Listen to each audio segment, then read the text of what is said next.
News 24 घडामोडी, श्वास चालू घडामोडींचा। नमस्कार, मी यशवंत डांगे, आयुक्त तथा प्रशासक, अहमदनगर महापालिका। अहमदनगर महापालिकेकडील जवळजवळ शहरातील 25,000 इतके मालमत्ता थकबाकीदार आहेत। या सर्वांना आम्ही न्यायालयामार्फत नोटिसा देण्यात आलेल्या आहेत। त्वरित मालमत्ताचा कराचा भरणा करावा अशी विनंती केलेली आहे। येत्या 28 सप्टेंबर रोजी लोक अदालत होणार आहे।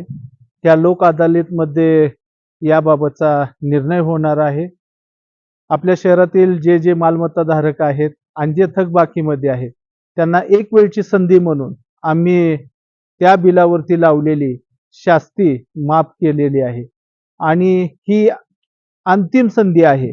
इथून पुढे कोणत्याही प्रकारचे शास्तीमध्ये सवलत मिळणार नाही आणि मालमत्ता कर नियमानुसार अनुषंगिक कारवाई आहे की आपले पाणी कनेक्शन कट करणे, आपले नावे आपले प्रसिद्ध करणे वर्तमानपत्रामध्ये किंवा जप्तीसारख्या कटू कारवाई आपल्याला करावे लागतील। तरी माझी सर्व अहमदनगर वासियांना विनंती आहे की ज्यांच्याकडे मालमत्ता कराची थकबाकी आहे अशा सर्वांनी महापालिकेकडे सध्या जो लोक अदालतीच्या माध्यमातून जो ड्राईव्ह चालू आहे त्यामध्ये मालमत्ता कराचा थकीत मालमत्ता कराचा भरणा करावा।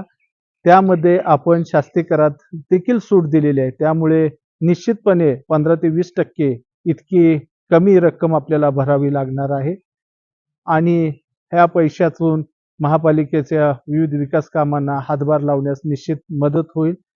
या शहराच्या सर्वांगीण विकासासाठी मालमत्ता कर वेळेत भरणं हे सर्वांचं कर्तव्य आहे। तर मी आव्हानाने विनंती करतो की या लोक अदालत मध्ये आपण भाग घ्यावा। ज्यांच्याकडे मालमत्ता कर थकीत आहे त्यांनी शास्ती माफीचाही लाभ घ्यावा आणि मालमत्ता कर भरावा। धन्यवाद। आणि आता या मोठ्या बातमीसह वेळ झाली ते थांबण्याची, मात्र तुम्ही पाहत राहा न्यूज 24 घडामोडी, श्वास चालू घडामोडींचा। आणि बातमी आवडल्यास लाईक, शेअर आणि सबस्क्राईब करायला विसरू नका।